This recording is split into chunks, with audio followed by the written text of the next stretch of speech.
আমি ভর্তি আছি নিটোর হসপিটালে আজকে 2 মাস 2 দিন। গত 19শে জুলাই ব্র্যাক ইউনিভার্সিটির সামনে বিকেলের দিকে গুলিবিদ্ধ হই। 19শে জুলাই থেকে গুলিবিদ্ধ অবস্থায় ওইখানে আসি। তো যেটার উদ্দেশ্যে মেইন উদ্দেশ্য যেখানে এখানে আসা, কালকে আমরা আহত যারা আছে আহতদের প্রতিনিধি হিসেবে সাইব ভাই চক্ষু হসপিটাল থেকে কিছু লোক নিয়ে আসছিল। আমরা সবাই মিলে কথা বলছিলাম, তাই কিছুজন পাঠাইছিলাম যে আমরা ডক্টর ইউনূসের সাথে আমাদের যে আহতদের আর্তনাদ আছে আমরা শেয়ার করব। জাস্ট ওটার জন্য এখানে সাইব ভাই কিছু আহত রোগী নিয়ে আসছিল যে ওনার সাথে আমরা মিট করি। তারপর ওনাকে সাইব ভাইকে মিট করতে দেওয়া হয় নাই। সাইব ভাইকে মিট করতে দেওয়া, হ্যাঁ, এখানে আমার চক্ষু হসপিটাল থেকে আসছে, নিটোর হসপিটাল থেকে আসছেন, ব্র্যাক থেকে আসছে, যারা পা নেই এই পা নেই এরকম আরো 8-10 জন আছে আমার এখানে। আর চক্ষু হসপিটাল থেকে প্রায় 30-40 আসছে, নিটোর থেকে আমরা 20+ আছে। এখন হচ্ছে আমরা আজকে এখানে আসার মূল উদ্দেশ্যটা বলছি আপনাদের, যে আমরা এখানে আসছি কোনো দাবি নিয়ে আসি নাই, আলটিমেটাম দেওয়ার জন্য আসি নাই। আমরা এখানে আসছি ওনার সাথে দেখা করার জন্য। উনি তো ক্রিকেটারদের সাথে দেখা করে, সমন্বয়কদের সাথে বড় বড় মিটিং করে, আমরা হয়তো আমাদেরকে তারা হসপিটালে যাওয়ার মতন দেখার সময় পাই না। আমরা এখানে আসছি কষ্ট করে একটু ওনার সাথে, উনি অনেক বড় মানের মানুষ, উনি এখন চিফ অ্যাডভাইজার। ওনার হাতে আমরা, আমাদের সরকার ওনার হাতে আমরা দায়িত্ব অর্পণ করছি। উনি অনেক বিজি আছে, উনি হসপিটালে যাইতে পারে নাই।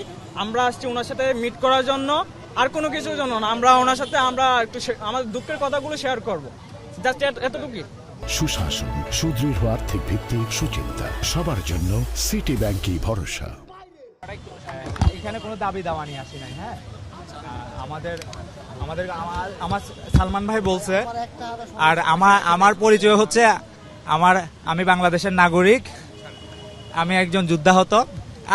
আর পরিচয় যেগুলো আছে আমি এগুলো দিতে চাই না। আমার ওই পরিচয় আপনারা দিও না। আমি একজন যোদ্ধাহত। আমি এখানে আসছি এই মানুষগুলো নিয়ে। আমি গতকালও আসছিলাম এখানটায়, যে সালমান ভাই বলল। আমি আমার কোনো দাবি দাওয়া নিয়ে আসি না এখানে। আমি আজকে কোনো দাবি নাই, কিছু নাই। আমরা চাইছিলাম যে আমি আমার চিফ অ্যাডভাইজারের সঙ্গে একটু দেখা করব। কিছু কষ্ট তার কাছে আমরা শেয়ার করার জন্য, আমাদের কিছু মনের দুঃখ সেগুলো তার কাছে শেয়ার করার জন্য, এজন্যই আজকে আমাদের এখানে আসার কথা। আজকে কিন্তু আমাদের এখানে আসার কথা ছিল না, বরঞ্চ তাদেরই যাওয়ার কথা ছিল আমাদের কাছে। কিন্তু আমরা চারদিকে অন্ধকার দেখতে পাচ্ছি।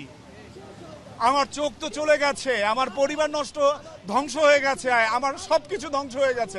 আমার পরবর্তী জীবন আমি কিভাবে চলবো? আমার বাকি জীবনটা আমি কিভাবে পার করব?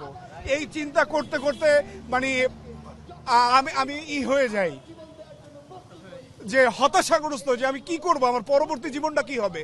আমার মধ্যে এক ধরনের হতাশা কাজ করে যে আসলে আমি কি করব।